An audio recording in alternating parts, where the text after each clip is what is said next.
Hi everybody, I'm Jim Rohn. I was just going over our latest issue of our new magazine called The Achiever. I want to thank you for taking the time to spend just a few minutes with me today. I have a very interesting subject. I call it 5 Simple Steps to Go from Average to Fortune. I've been asked to give it in many places for corporations and companies, and now I have the opportunity to share it with you. It's a pretty big subject for someone like me. For my life started out rather modestly, up in farm country in Idaho where I was raised. I grew up in this little community of some 4,000 or 5,000 people, and went to high school, graduated, went to college for a year and a half, and then I quit, decided I was smart enough, and got me a job to see if I couldn't make all of my ambitions come true. My parents, I think, gave me a very good foundation, a very good start. I was an only child, so I think they took some extra time with me, and got off to a pretty good start. A couple of years after I left school, I found a very beautiful young lady and persuaded her to marry me, and kept making all of those grand promises, as we're inclined to do, that everything was going to work well and that she had made a wise decision. Well, 2 or 3 years after I'd gotten married, it didn't look like my new bride had made such a wise decision, because I'm now starting to struggle. I've got far too much month at the end of the money, if you've ever known what that's like, and I'm wondering what to do. I'm behind on my bills. I'm willing to work hard, that's not my problem, but it isn't going as well as I had thought it would up until that point. I'm struggling, and I'm wondering what to do. Should I go back to school and get some more education? I didn't have any capital to start a business, so all these questions were going through my mind at a time when I needed some answers, how to really become successful and how to turn my life around. Well, at age 25, good fortune came my way. And sometimes it's a little difficult to describe good fortune. Why do unique things happen to you when they do? Part of that's a mystery to me. I really don't know. One of my friends says, well, things don't just happen. They happen just. And maybe that's it. I really don't know. But my good fortune was, at age 25, I met a very remarkable man. His name was Mr. Schoaf, Mr. Earl Schoaf. And he's the gentleman who gave me those last final answers that I had been looking for up until that time. Mr. Schoaf was a very unique gentleman. He was a businessman, an entrepreneur. He had several businesses. And he took a liking to me, and he hired me, and I went to work for him. I spent the next 5 years working for him. And then, unfortunately, at the end of that 5 years, he died. But I did get to spend 5 years with this remarkable man, and he's the gentleman who gave me the answers. He gave me the points and the ideas that helped to really turn my life around. And I will always be grateful for finding someone who took the time to share their information with me. The best thing Mr. Schoaf gave me was not a job. The best thing he gave me was the benefit of his philosophy. And fortunately for me, his philosophy worked for me. I practiced more of my time lecturing and sharing ideas on how to do better, how to make your life personally, socially, and economically work out better.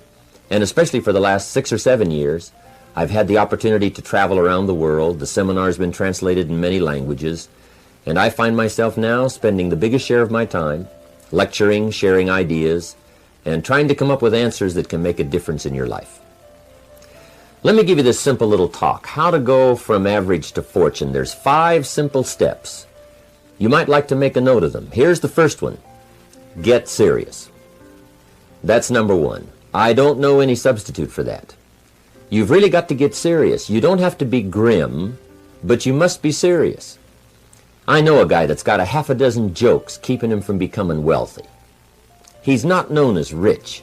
He's known as a joker, which I guess is okay if that's the kind of life you want to live. But it really isn't the best way to live. To go from average to fortune, you must get serious. And you must get serious about 2 very important things. Number 1 is setting your goals and where you want to go. Designing the next 5, the next 10 years is so vitally important. What do you want to do economically? Where do you want to go? What do you want to be? What would you like to have? What would you like to share? How much would you like to earn? How far would you like to go? Those are some major questions to ask. And for that all to work out like you want it to for the next 5 or 10 years, in my personal opinion, you've got to get serious.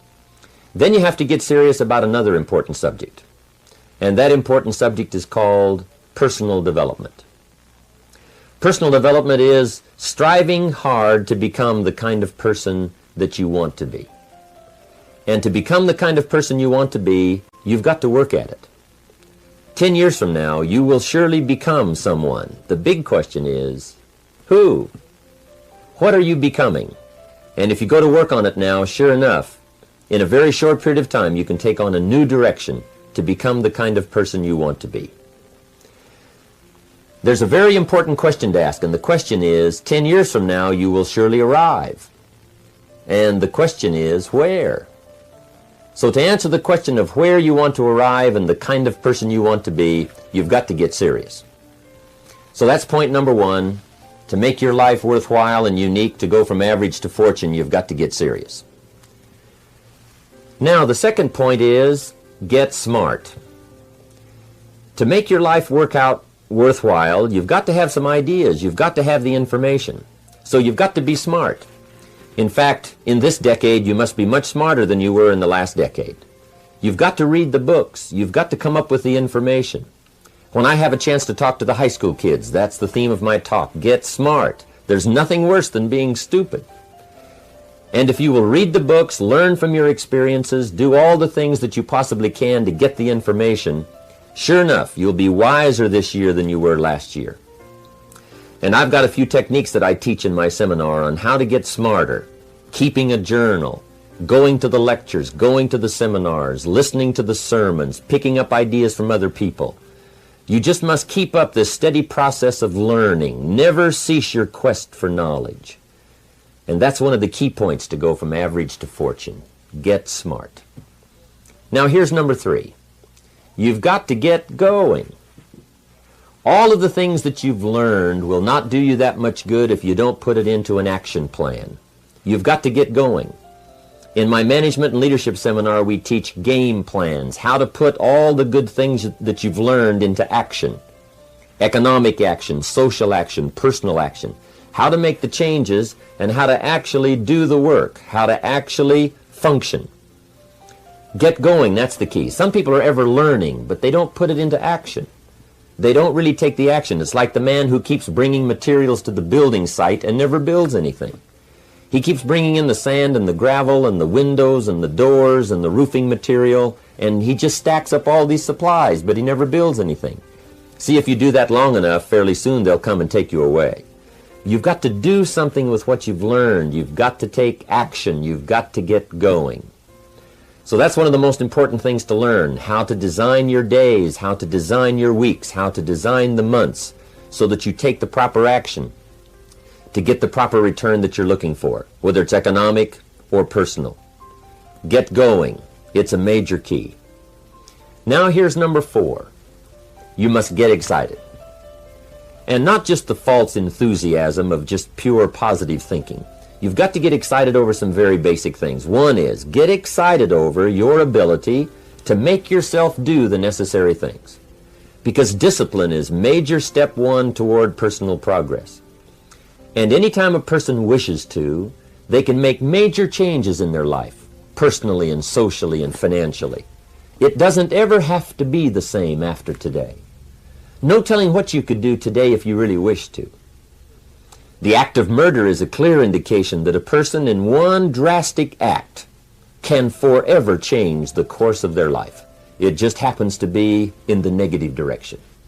What I would ask you to do, starting today, is get excited about committing an act that's positive, an act that's constructive, to make the changes in your life that you want made, and to go the direction that you want to go.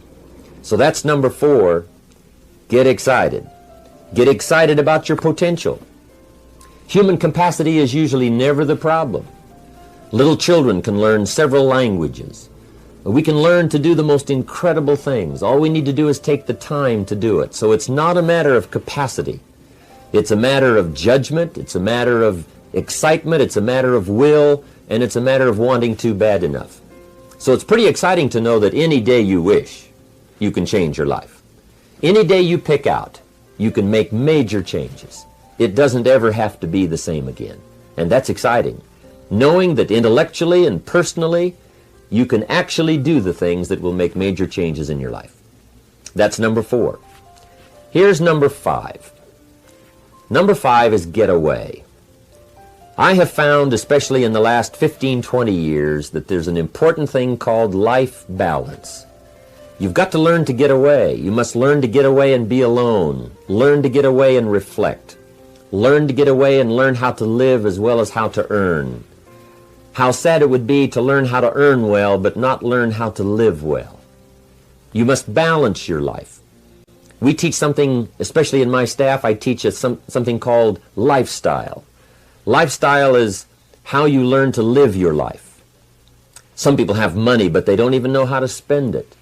They have time, but they don't know how to spend it. Some people are successful, but they don't know how to spend their success. They don't know what to do with it. They don't get joy from it. Rather, they get animosity. A father takes $5, crushes it, and throws it at his son and says, if you need it that bad, take it. Now, it's the same $5, but instead of dispensing it with joy, he dispenses it with animosity. That's the difference in not knowing how to live. It's called lifestyle. Then you've got to take time to cultivate good friends. You've got to take time to be with your family. You've got to take time to be with the people who are important to you, designing your life in those respects. Get away. Take the time. Reflect on your life. Recharge your batteries. Do some growing away from your enterprise. Then when you come back to your enterprise, after you have taken this time to balance your life, you will find that on the job, working on your enterprise, things will really go much better. So those are the 5 simple steps to go from average to fortune. Get serious, get smart, get going, get excited, and get away. I hope those points will be valuable for you as you consider them. And I want to thank you for giving me a few minutes of your time to spend just a little time with you. I would invite you to come and attend my seminar. If I get a chance to see you there, I'll be happy to meet you. We usually have several hundred to 1,000 people attending the seminar, and I'd love to have you. I think I have some interesting things to share about life and about economics and how to do better. I've learned a lot these last 15, 20 years, and I've capsulized it in one evening. It's from 7 to 11. It's 4 hours of some very interesting material, and I think you'd find it exciting. I've got some ideas to share. I don't claim they're right, I just claim they're my ideas. But if you'll take the time, if you'll spend an evening with me, I think you'll find it rewarding. And I want to thank you for giving me this few minutes of your time. And for you giving me some of your time, I would just like to sincerely share this with you. Do not walk in front of me. I may not follow. Do not walk behind me. I may not lead. But walk beside me and be my friend. Thank you for listening. So, the key is time is precious. Now let me give you Bill Bailey's description of time. Life is not just the passing of time.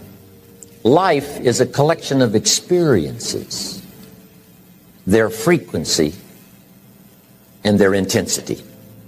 Life is not just watching the clock tick away. Life is a collection of experiences, their intensity, their frequency. Whatever the span of your life turns out to be, here's what you want to fill it up with: experiences and the intensity of those experiences. But now let's talk about the management of time. When should you start the day?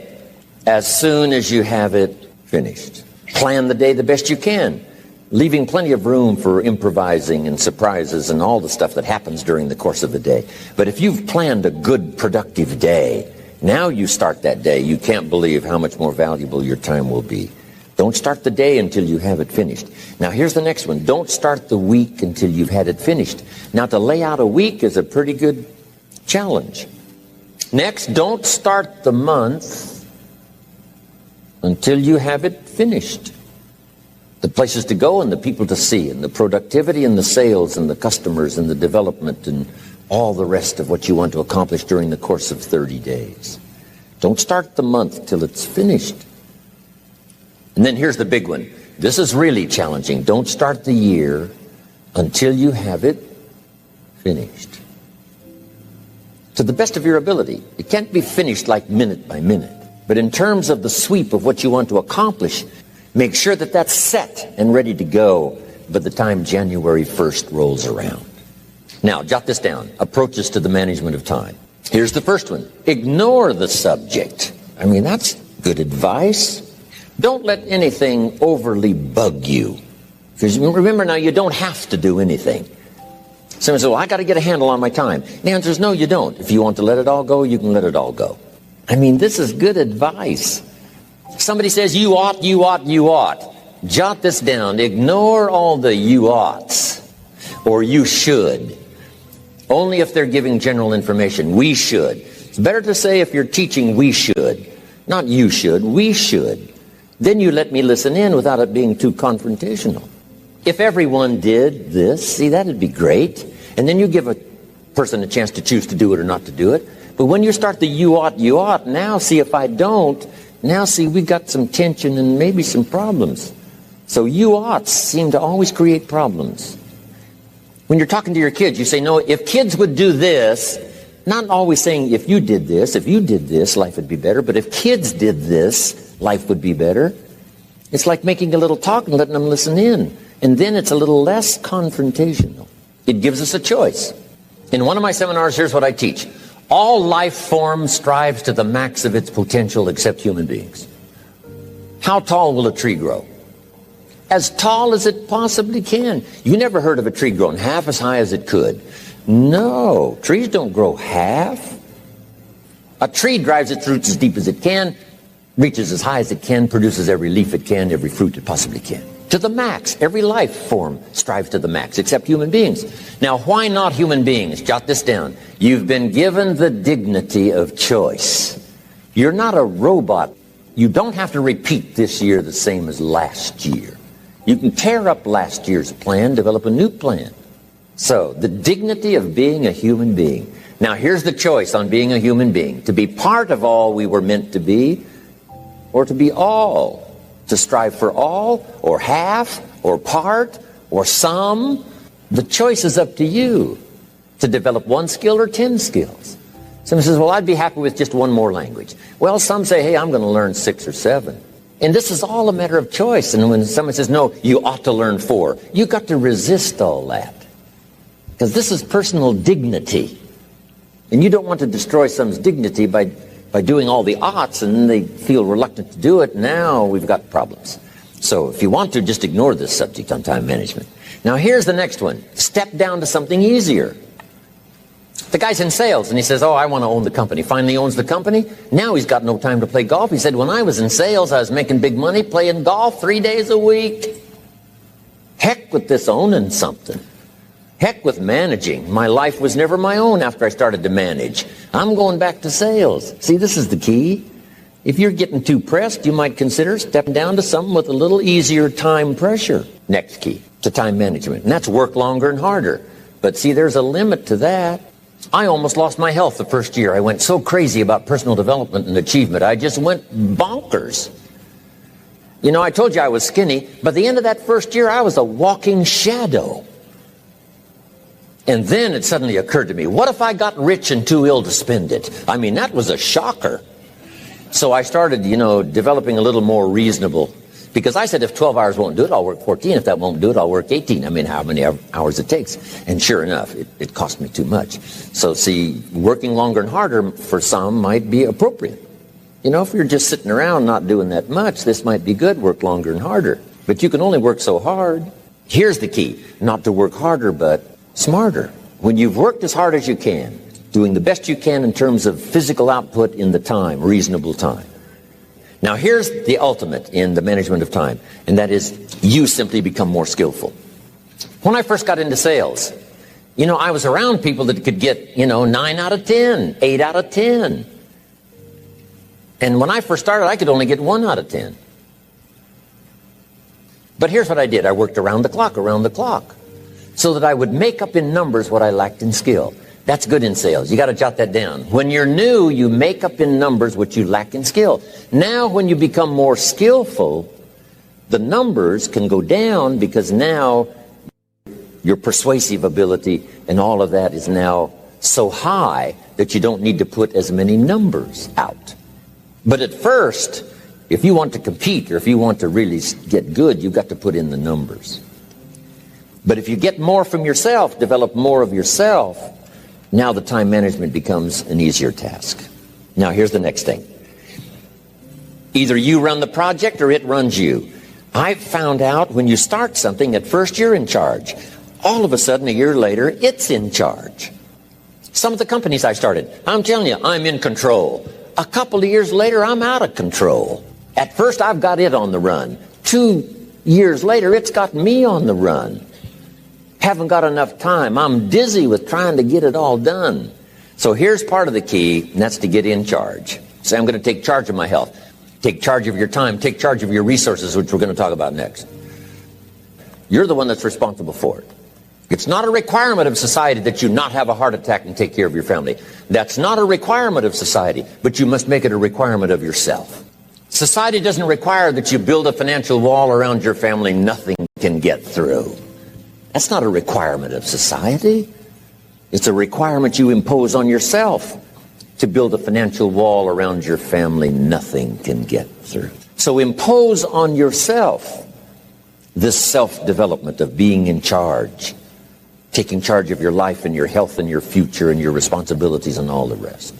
Next, reasonable time is enough time to achieve all of your goals. Just jot that down. Reasonable time is enough time.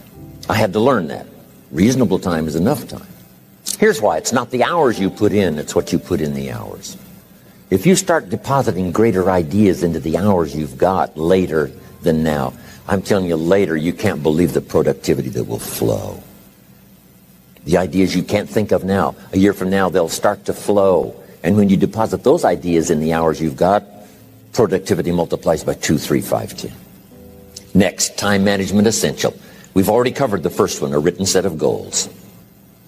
And then do priorities on your goals. What's important this week? What's important this month? Here's the next one. Often review. Just go over your goals to make sure that your list is working for you. It's got you inspired. It's got you turned on. Somebody says, how come you're up so early? Say, if you were headed where I'm headed, you'd be up early too. If you were going to meet who I'm going to meet, you'd be up early. If it was going to stack up for you like it's stacking up for me, you'd be getting up early. Here's some more time management essentials. Learn to study what we call majors and minors. You pick up the phone. Here's what you must say when you pick up the phone. Is this a major conversation or a minor conversation? If it's minor, a few pleasantries and you're done. If it's major, maybe you've got to make a few notes. So here's the next one. Important conversations, make an agenda before you make the call.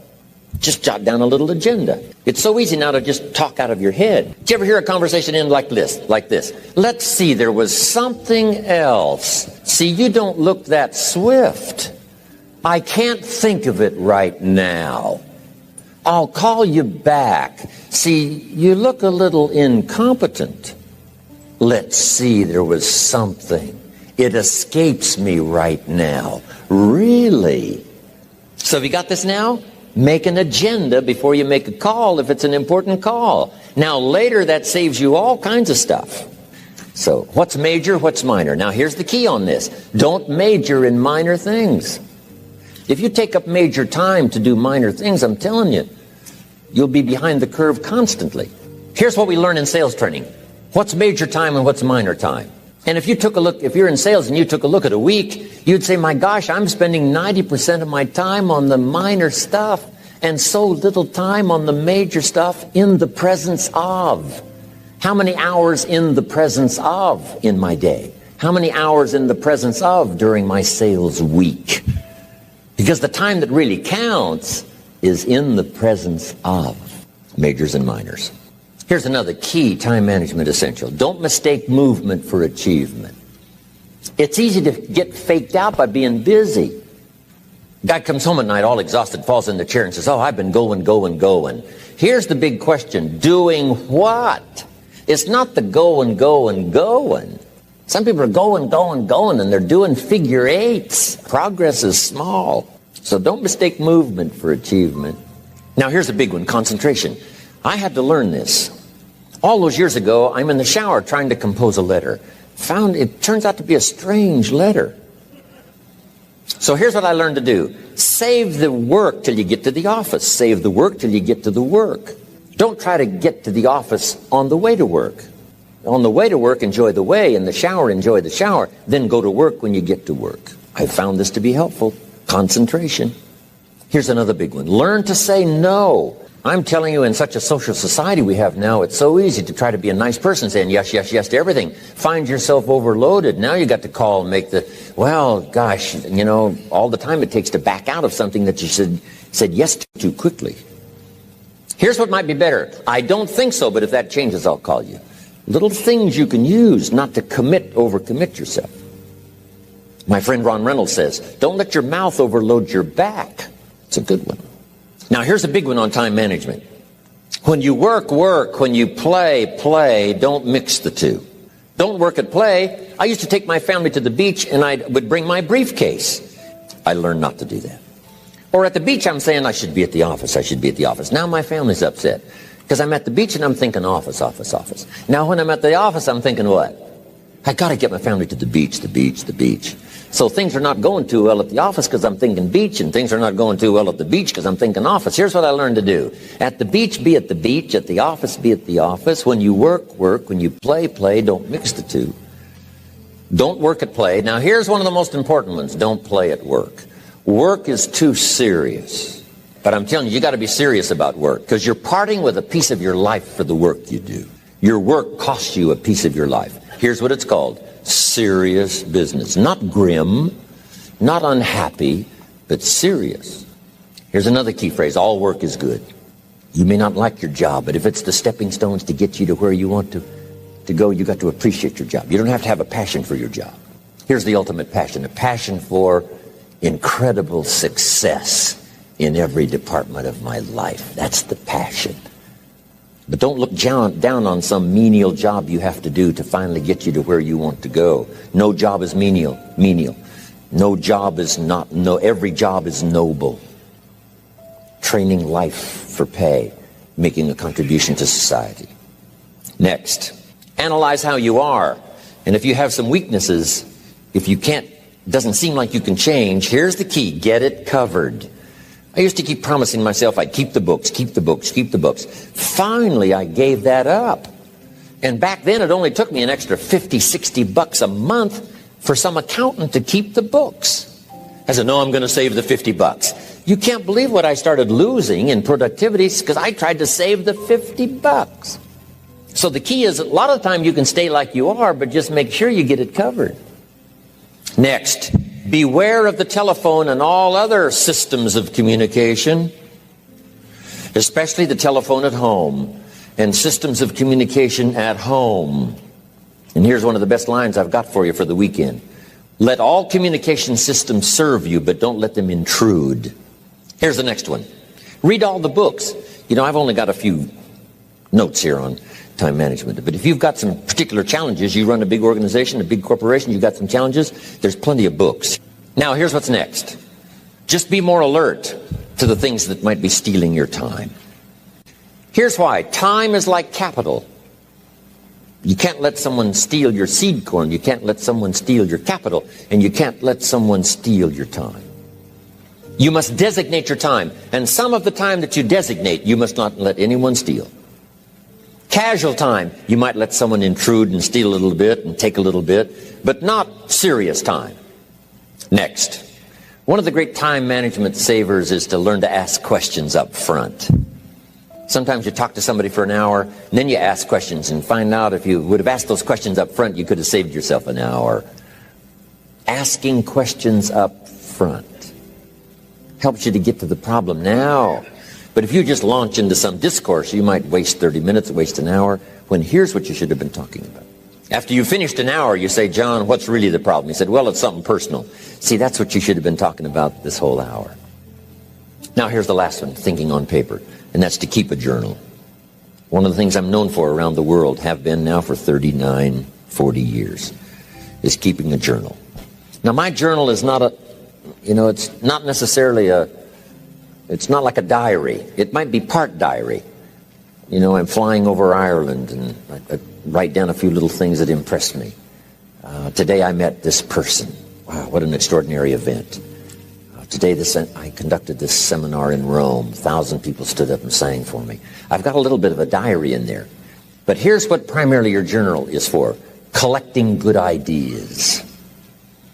A journal is to collect good ideas on your health, good ideas for your business, good ideas for your future, good ideas for time management. Because I used to take notes on pieces of paper and torn off corners and backs of old envelopes and restaurant placemats. And I threw all this stuff in a drawer. It did not serve me well. I finally learned to get a bound copy, right? And just keep a journal, right? If I was here, I had my journal, I'd be taking notes, right? These 2 days in my journal. Now, if you're caught without your journal, you just take the notes when you get back home, put those notes in your journal, throw the paper away. Because we don't usually go through paper to review. But see, my journals now make up a significant part of my own library. Here's what's next to leave behind, and that's your library. The books that changed your life, the books that changed your health, the books that rescued you from oblivion, the books that you passed on to other people, they were so exciting for you, the books that made you financially independent, the books that developed your leadership, the books that gave you wisdom to ponder when things were tough, the books that got you through the winter, the books that helped you to plant in the spring and harvest in the fall. What a treasure to leave behind. If you do that, here's what's for sure: your books will be more valuable than your furniture.